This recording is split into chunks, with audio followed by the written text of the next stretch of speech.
Hey crypto traders, welcome back to the CryptoJobs YouTube channel.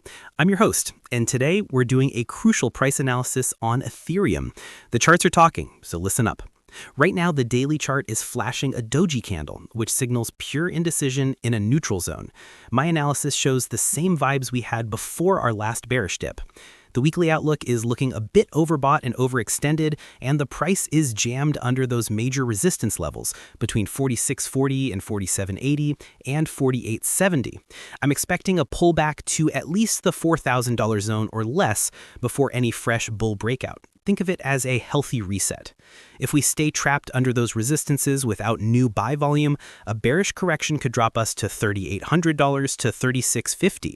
On the other hand, the long-term trend is still intact, with bulls in control above $3,450. So, what's your play? Are you looking for a breakout or a dip buy? Now, before you go, I want to talk about how you can take your trading to the next level with me. I'm running a copy trading challenge on BingX right now, where I'm working to turn a $1,000 account into $10,000. You can follow along with every trade. The link to my profile is in the description below. And of course, don't forget to join my communities. We've got the free Telegram channel for all my quick updates and market insights, and my free VIP group for even more setups and a closer look at my trading strategy. The links for both are right in the description. Peace out.